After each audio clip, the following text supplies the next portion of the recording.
There's Mr. Levy. Welcome.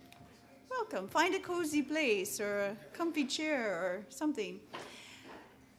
So, how lovely to have you all here this evening. As we start, I'd like to acknowledge that we hold this soiree on unceded Indigenous lands. Oh, the Kanakahake Nation is recognized as the guardian of the lands and the waters where we come together. Tiohtià:ke, or Montreal, is historically known as a gathering place for many First Nations peoples. Today it is home to a diverse population of Indigenous and other peoples, and we wish to honor the continued connections with the past, present, and future in our ongoing relationships with Indigenous and other peoples within the Montreal community. So welcome to the Lawnchair soiree. Bonsoir et bienvenue à tous et toutes. That's my attempt at being French. So lovely to have you here. So very lovely. I wanted to let you know before we even start that you know me, or some of you know me, I like a project, and so we are going to have another fundraising event, and I'm putting out now a call for submissions. The category is Montreal. And so, or anything associated with Montreal. So we would like to create a chapbook of poetry and flash fiction for an anthology that is to be sold as a part of a fundraising effort to benefit writers and community. So writers and community works with at-risk people in greater Montreal area. The submission deadline is March 1st next year, and we would consider previously published submissions. And they are to be launched, then the chapbooks will be launched at a performance in early April, and then any contributors who are in Montreal at the time will be invited to read their accepted submission. And I'm sorry, the only payment is a contributor's copy, but all the authors retain their respective copyrights. And so if you're interested, just please speak to me about this when we have a break or whenever, but it's another good cause. So now I turn it over to Brian, who's trying to eat his supper, and he gets to introduce everyone. So welcome to the Lawnchair soiree. Thank you for being here.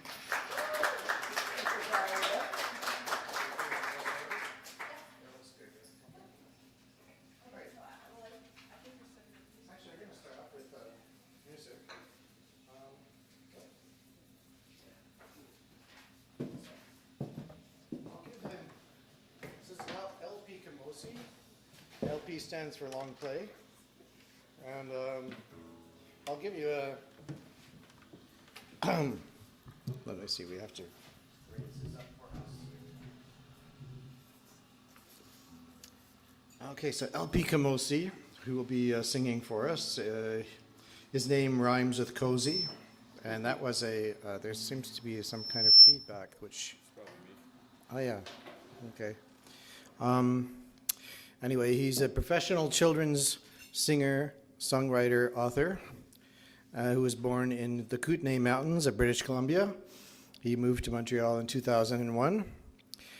Since that time, he has self-published 2 CDs, Even Kids Get the Blues and Even Kids Go Country, and 3 picture books illustrated by 2 of his 3 children, Pasta Pazoo, More Better Spaghetti, and Spice Capita, That Dancing Guy, and Alpha Bones Candy. These are great titles. Anyway, LP has performed on stage since 2003. He's played at the Ottawa Jazz and Blues Fest, Vancouver International Children's Festival, and numerous other small venue appearances, including this one. So, so without further ado, please put your hands together for LP Kamosi. He'll play us a few songs to get us going, and later before the open mic, okay? So.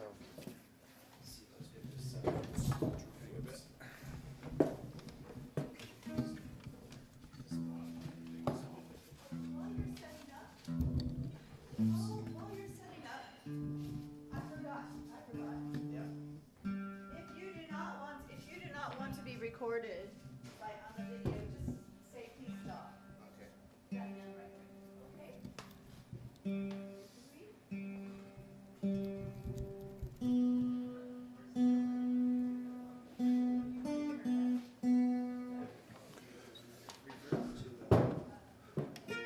Hi, everybody. Thank you for the invite. This is a lovely venue.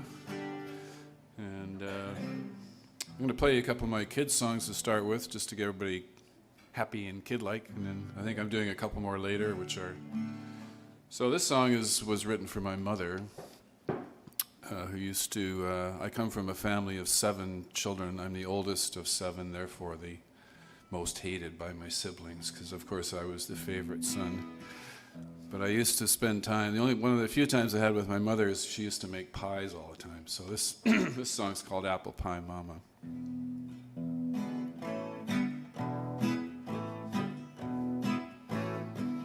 Well, she's my apple pie mama. She just treats me right. My apple pie mama can't wait to take a bite. Well, she makes them in the kitchen now with flour everywhere. She rolls her dough forever now. Well, I just sit and stare. She uses fresh green apples and lots of cinnamon, butter and brown sugar, and she rolls her crust so thin. Well, she's my apple pie mama. She just treats me right. My apple pie mama can't wait to take a bite. Well, she crimps those little edges, sprinkles sugar on the top. She pops them in the oven, then she turns to set the clock. She knows when they are ready. She tells it by the smell. Well, I got my special own technique. My stomach starts to swell. Well, she's my apple pie mama. She just treats me right. My apple pie mama can't wait to take a bite. Well, it brings us all together now as we sit down to eat. They do not know that making pies is really half the treat. When pies come out, they all come in like they heard that dinner bell.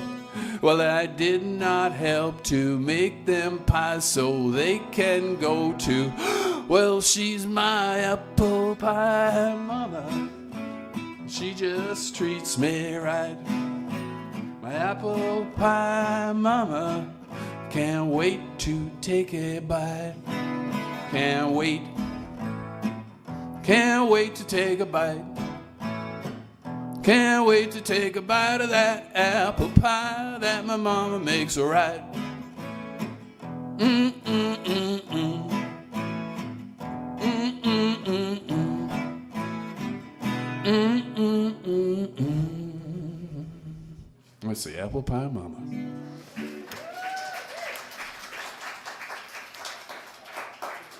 Thank you. This next song I wrote about my dad. And I'm in the process of writing my 4th book, which is going to be a parenting book for fathers. And the title of the book is the same title as this song, which is called Hey Daddy.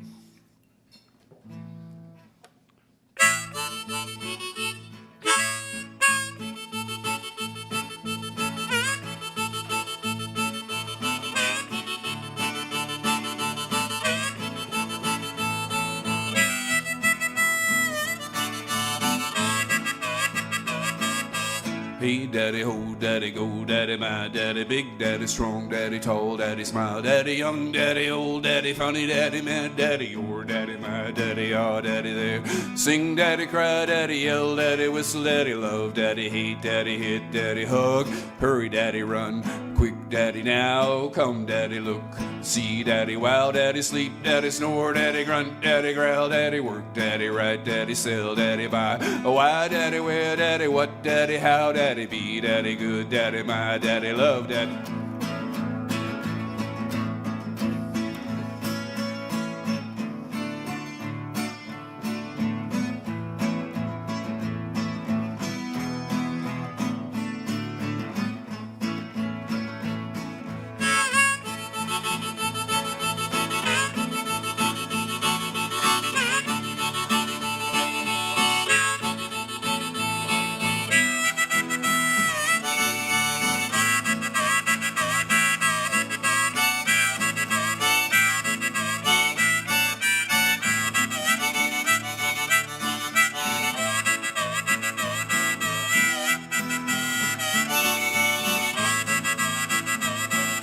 Hey daddy, ho daddy, go daddy, my daddy, big daddy, strong daddy, tall daddy, smile daddy, young daddy, old daddy, funny daddy, mad daddy, your daddy, my daddy, ah daddy there. Sing daddy, cry daddy, yell daddy, whistle daddy, love daddy, hate daddy, hit daddy, hug, hurry daddy, run, quick daddy now, come daddy, look, see daddy, wow daddy, sleep daddy, snore daddy, grunt daddy, growl daddy, work daddy, ride daddy, sell daddy, buy, oh why daddy, where daddy, what daddy, how daddy, be daddy, good daddy, my daddy, love daddy, why daddy, where daddy, what daddy, how daddy, be daddy, good daddy, my daddy, love daddy.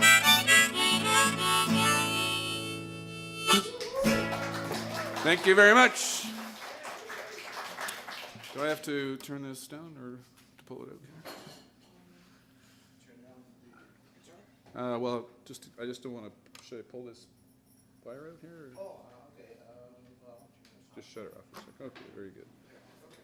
So I'll play a few more later when we have the open mic, I guess. Okay. All right. Thank you very much, everybody. Okay.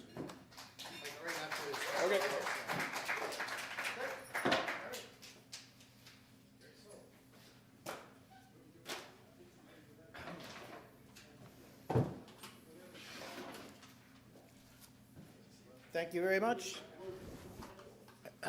LP. Mr. Long Play didn't play very long this time. Yeah, short play, that's right. We'll hear some more from him after the featured readers. Okay, so as some of you may not know, but we have an open mic also after the featured readers, and LP Camosi will play a few tunes, and then we're going to do the open mic. So, and in the open mic, we plead a limit of 3 minutes, and it'd be like 1 or 2 poems, you know, and and less is more is the kind of rule with the open mic. Okay. So Leslie Pesquin, and I hear funny feedback coming from this, but Leslie Pesquin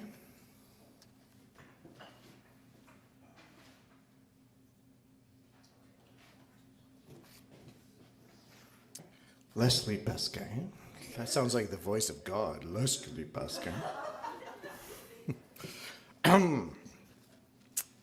Is a Montreal poet and educator. She's been I don't know why we're getting feedback. I don't know, it might be because of the sound system here. I turned it off, so. Yeah, okay, all right.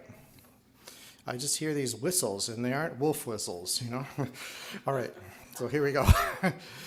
Leslie Pesquin is a Montreal poet and educator. She's been a teacher, consultant, school principal, and lecturer at McGill University. Her poems have been published in Room, Arc, Carte Blanche, Literary Review of Canada, Montreal Soiree, Vallum, and various anthologies. She currently reads leads a writing group at the West Island Cancer Wellness Center, sharing the healing power of poetry. So let's welcome Leslie and Pascal to the mic to share the healing power of poetry.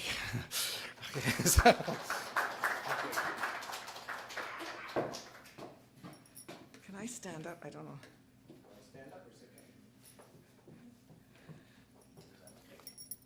I'd probably be better without this. I used to be able to speak to 350 children, and if they didn't pay attention, there was trouble to be had, so.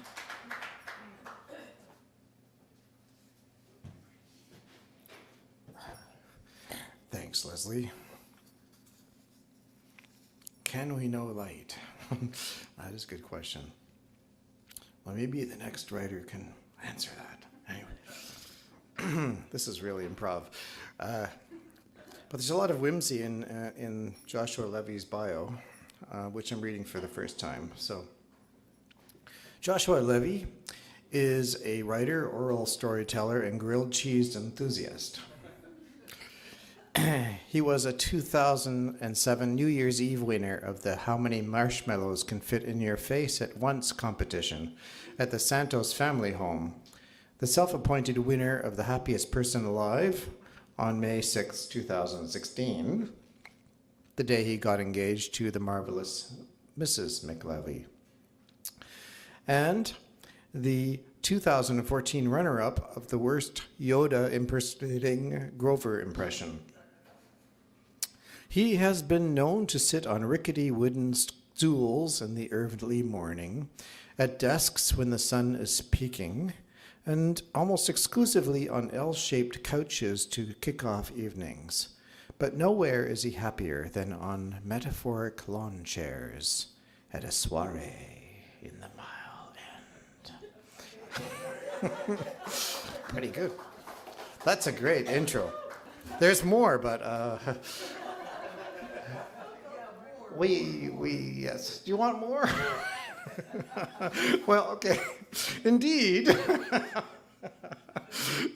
I'm enjoying this. So, we usually say 100 words or so. But anyway, if a pig is happiest rolling around in shit, then please consider the lawn chair soiree as Joshua Levy's shit. But please don't consider Levy as a pig, as his Jewish grandparents would take offense to this anthropomorphization. Jesus, this introduction is really terrible. Is he speaking to Jesus personally or as an oath? But anyway, okay. Oy vey, I just said Jesus. My parents wouldn't like that either. Jesus Christ, I'm wrapping this up before this gets any more off topic. Did you actually read this introduction out loud? So that's fun. Anyway, actually lengthy introductions can kind of be a little bit of a rest from the intensity of the poetry, eh? So it's okay. Well, it's that was great, and it's very I was going to say promising, although I don't like that word promising, but let's see the promise be delivered. This whimsical introduction by Joshua Levy. All right, thank you.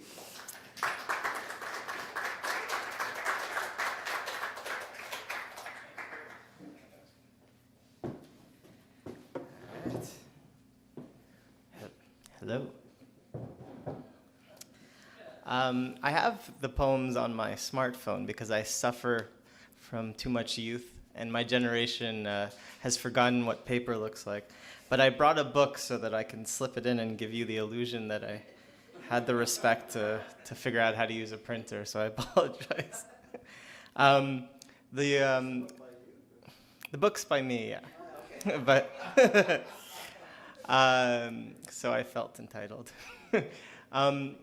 So I'm also going to ask for the first poem if you cannot record it, because a few years ago I found out that poetry is very lucrative, and now I sell my poems for riches. But in the digital world now, if you sneeze, they say it's published, quote unquote, and then you can't submit it anywhere. So this one was published, and I recently moved back to Canada from Portugal. And this poem's called I Like Canada. Not I love Canada, because Canadians would never be so brass or bold, but I like Canada. The illusion. I like Canada. I want to live in a building with Sesame Street steps. I bet happiness is attainable with a Muppet trespassing on your property, and Luis selling rolling paper down at Mr. Hooper's store. Say, remember when Mr. Hooper died? I was 3. They talked about it on the show. Luis and Maria, Susan and Gordon, Bob. What if they all die the same season? How will that affect our children? Now that I'm an adult, I wonder about things like if Muppets cause a neighborhood to gentrify, to the point where Bert and Ernie can't afford rent. Either way, New York City is too expensive. I like Canada. There's space here for my thoughts. Chris Hadfield is on CBC Radio, and for a moment, I love Canada. Tears don't drop the same in space, Captain Hadfield says, then maneuvers his floating guitar to sing a duet with bare naked ladies down on Earth. I am a patriot. I drip earthling tears like maple sap that gravity collects in its bucket. I scroll proudly through the group of 7 on my iPhone and make a mental note to eat more poutine. I want to live in a building with Sesame Street steps, but in Canada. And this one is simply titled, I want to be abducted by extraterrestrials in the middle of a bad dream. Gets right to the point. I want to be abducted by extraterrestrials in the middle of a bad dream. I want large crowds to cheer at the sight of my naked body. I want a thrilling auction of otherworldly goods and unanimous agreement that I'm the big prize. I want to be purchased by a sad-eyed extraterrestrial yearning for companionship, who's too socially awkward to put herself back out there, but quite the conversationalist once you get to know her. Especially after we realize we share an affinity for passive-aggressive sarcasm and travel. I want this to be my life. I want to be doted on, to be rewarded with alien cookies for simple tasks like rolling over and sitting. I will wow her with my sitting, until she acquires a few plundered earth books from an oddity shop and begins demanding I build her a car, create electricity, knit her oversized sweaters. The look of disappointment on her face will be palpable. What do you mean you can't build me a coffee table, she'll moan, pointing to a faded IKEA catalog. She'll realize there are better humans out there. She will begin to shake me. What's wrong with you? Up! Wake up! You're going to be late for work. And I'll open my eyes and see my girlfriend standing, sadly, half-dressed. That's actually a poem inspired by a J. Winston Ritchie poem. This is a little more serious. And again, if you cannot film this one, thank you. I wrote this one recently for my grandfather, who I called Pup.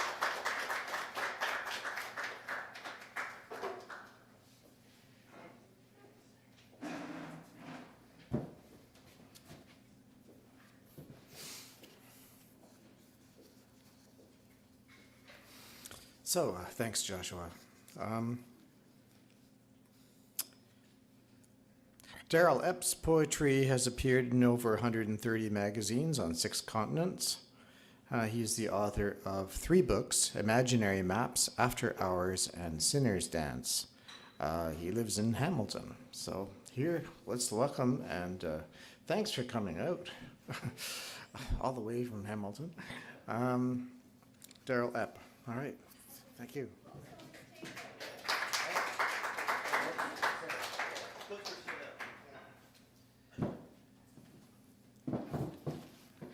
And like I mentioned, I lose track of time, so if someone could, or if I could purchase a few more minutes.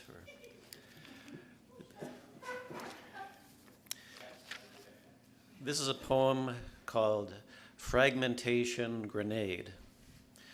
Gave Gerald the $40, but he never gave me the 2 caps he promised.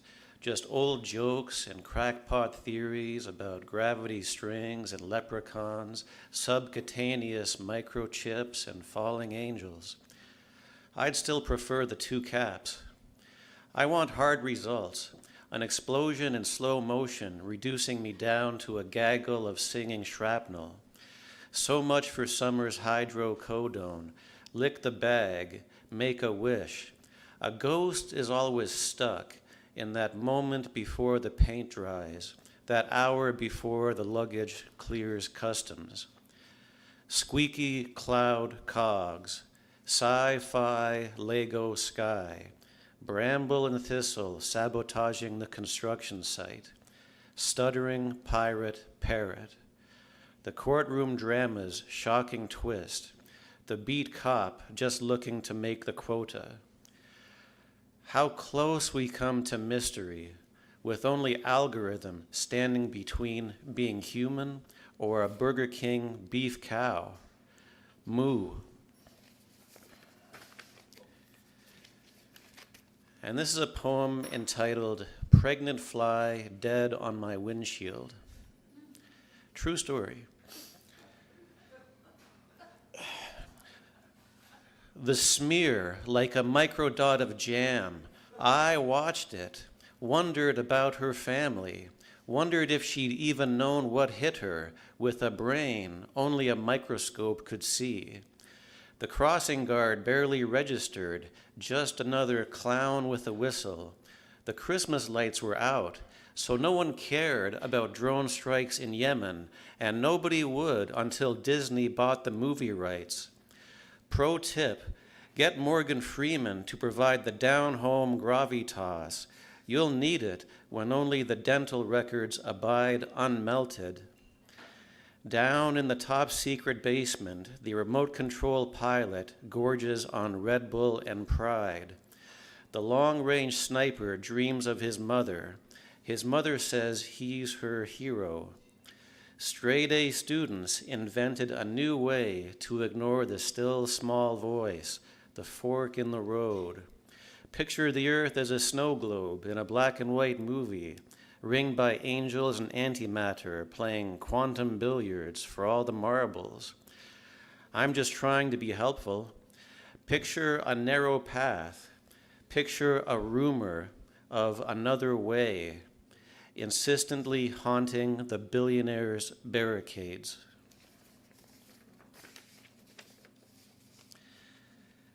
And this is a poem about DeFasco, which is a steel mill in Hamilton, Dominion Foundry and Castings Company. So if you ever worked there, this will mean something special.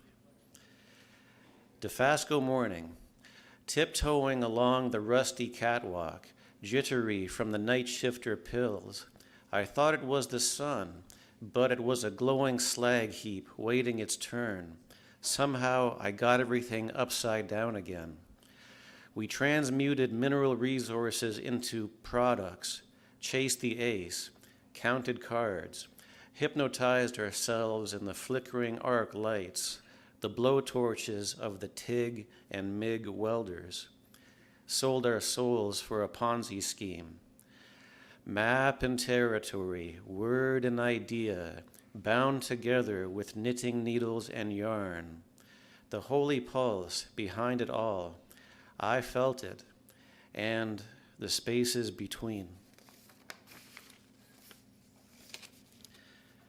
And this is a poem called Love is Magic.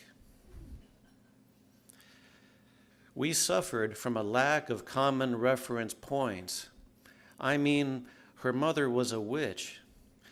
My mother sold cosmetics to her friends, carved sandwiches into perfect tiny triangles. No one wanted to burn her at the stake. But who wouldn't love a witch in the house, especially if Hollywood's been telling us the truth? Failing grades, mysteriously born again as A+, club feet and sour milk for everyone who looks at you funny.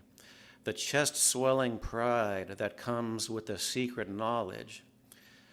Maybe when you get to the end, you start fresh, with a new baton, new maps, new paintings on the walls of the Motel 6. Or maybe just an inkling, a Lotterio ticket, and the sound of your own echo as you sing your way out of the Hall of Mirrors. Hello, walls. I wish you were a door. Watch me now. I've been practicing. And this is a poem about Dofasco, which was founded 112 years ago by William Sherman. And he is a cascade waterfall named after him in Ancaster, Ontario, which I really recommend. This is called Requiem for Steel. Dreamed of crazy eights back at the tin mill. Dreamed we still had a tin mill. But now it's cheaper to roll slabs in Brazil or almost anywhere but here. Head office is in Luxembourg or Mumbai. It's called amalgamation, the planetary consolidation of steel. My hand still hurts from Comic-Con. The cosplay parade slowed down traffic.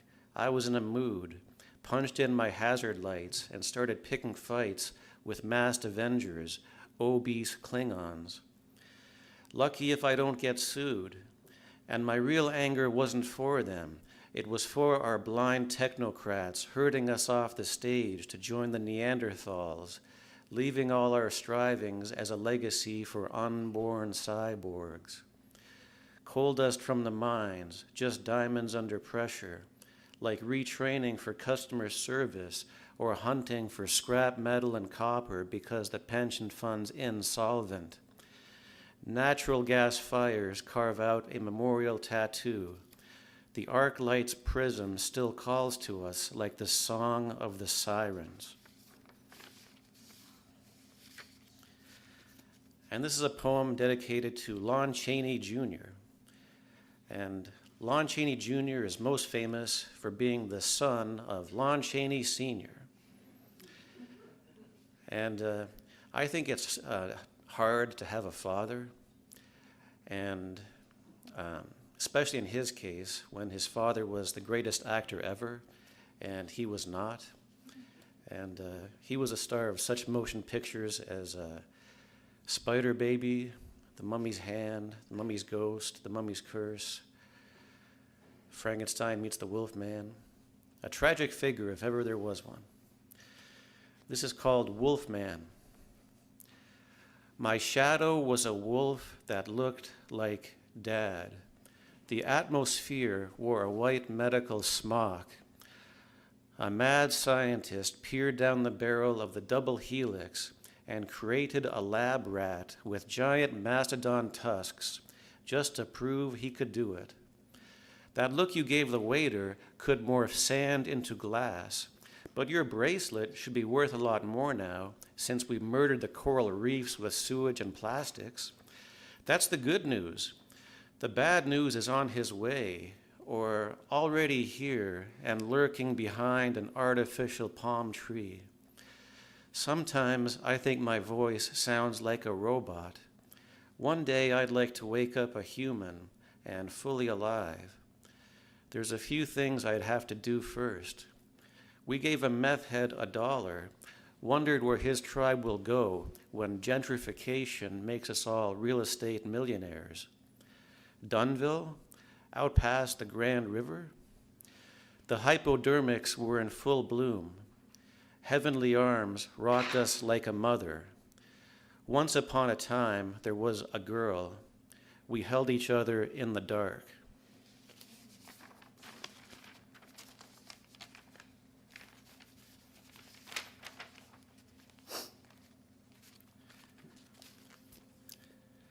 And this is a poem called Phantom Stranger. The day we forgot to protect our passwords, there was all this beauty we missed out on. The fruit from that quince tree, tiny and tart, rolling along the sidewalks into the gutters. Shadows like vampire capes caressing the lawn. Smiling when you don't particularly feel like it is beautiful. So is light on red barns, light biding its time out behind the Salvation Army where men patiently wait for a free hot meal. A cannibal dictator cries over his mother. An ex-girlfriend goes crazy, trying to fix everything all at once. Revenge festers like cankerworm, like Abu Bakr al-Baghdadi, still seething over Spain's reconquista of Andalusia, the husband so dumb he's still keeping score. Beauty's like a phantom stranger lurking behind potted plants, and always the last to leave the party. We fought over money while rust ripped the door right off the hinges. Spun right around by American ghosts and Facebook likes, a hand reaches out, ties it all together. That's beauty. Eternally she calls to us.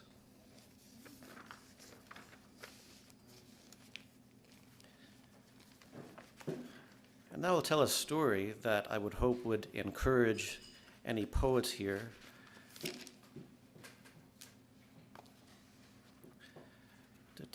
Just a second. So you might have heard of a movie called The Exorcist, and that was written by a guy named William Peter Blatty, and he wrote the screenplay and the novel. And he once told me he thought I was a better writer than he was. And I said, what the hell you're talking about? And then he said that he thought poetry was a more efficient delivery system for spiritual truth. So, and he said what he did was, he called it telling tales around the campfire, and I don't know what he meant exactly, but he said that poetry is the most effective medium to deliver spiritual truth than any other. And I miss him, and of all the poems I ever wrote, this one was his favorite. And it's called Weather Report. Unnoticed, grace rolls in from the northwest, raining down on rub-and tugs and cemeteries, the tenements with the asbestos and the live wires, that rich duke's house they turned into a museum, shawarma huts and money marts, raining down on the just and unjust with no questions asked. Anil Verma scratches to win like his life depends on it. Over his shoulder, his shadow is laughing at him. Moishe gets tagged by the new red light cameras. Adrian thinks of going back to school for something practical, and when things get tight, everybody stares into a glowing screen. We have at least that much in common. Dean's on his knees again, hoping Jesus grades on a curve. 0% financing, half off, 1 day only. It's raining harder now, down the graffiti-stained plywood where the windows used to be, and something about how the walls meet the roof makes me weepy, jittery. Something is up tonight. We tighten our grip on our remote controls. Grace comes to town, and we don't even hit pause, as it rains all the way to the Erie Canal and down on a drafty row house sublet to a sensitive soul, riding a crest of bad luck. Next to his toilets, a million-selling how-to book called Your Best Life Now. The author's incisors twinkle like stars. And maybe two more, I guess. I don't know what time it is. Over? Okay. So that's it. Thank you very much. Thank you.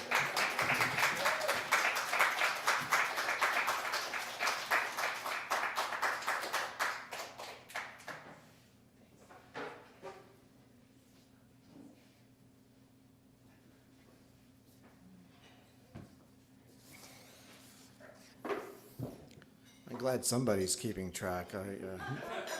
I broke my watch, and I ordered one I liked online, and they're like out of stock. So I've been training myself to look at the myriad other watches around me. You know, we are surrounded by clocks and watches, and indeed, I recall. Anyway, I shouldn't go on, but. Yeah, we have so many clocks and watches, and there's someone who lived out in the wilderness. He was interviewed on Tapestry, he did a Walden Pond, version too. He was in a really remote place for about 6 years, and he came back, And he said the thing that struck him was how addicted everyone was to time.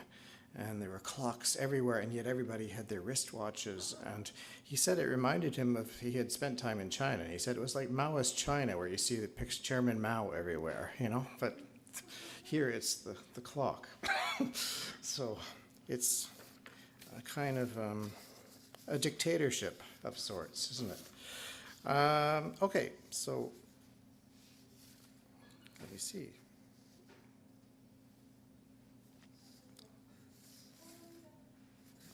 I'm sorry? Carmelita. I'm looking for Carmelita's. Turn it over. Oh, okay. There. All right. It's a case of object permanence. I don't really.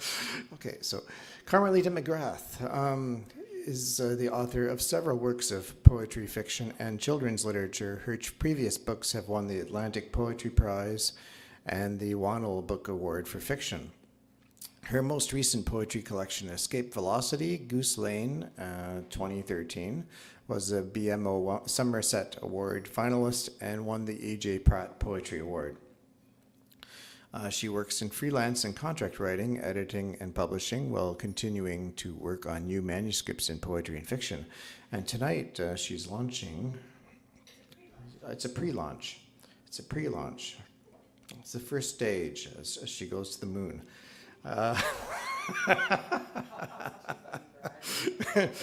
What's the name of the chapbook? I should know. It's not here. Event Boundary. Oh, sorry? Event Boundary. Okay. So it's event. You had Escape Velocity before, and now it's Event Boundary. It's kind of there's a relationship there.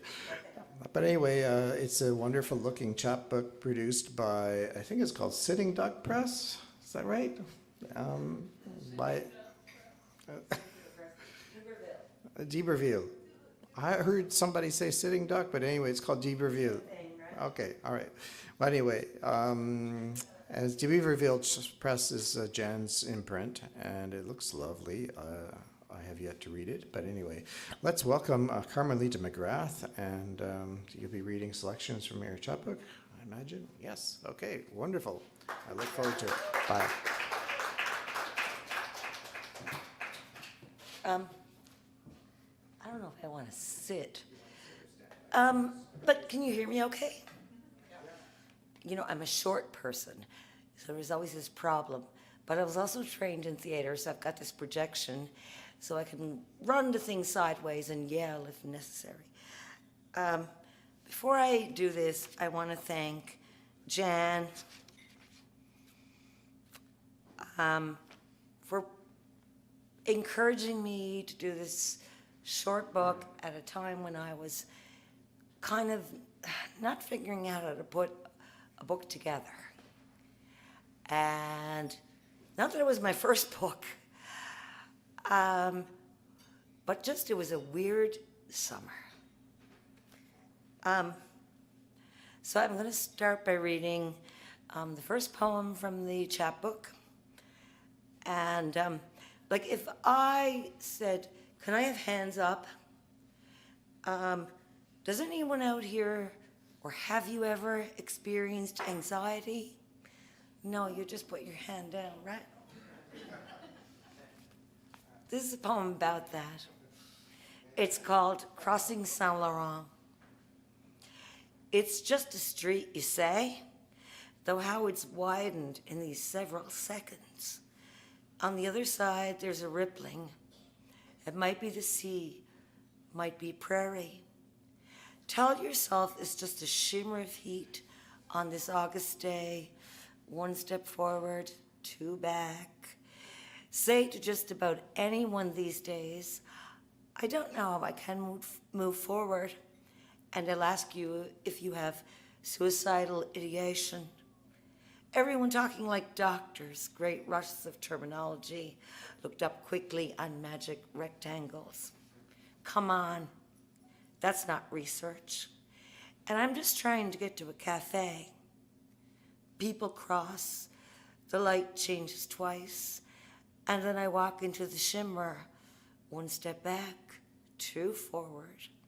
I might as well be crossing the Urals on a donkey. But there is the meeting place in front of me, and barely a memory of what I left behind. Event boundary. The spaces we leave, the spaces we enter, remembered, and lost simultaneously, and the place we inhabit at any moment, curiously in between. There's many complicated explanations of event boundaries. That was the simplest one I could come up with. I was just trying to get to a cafe.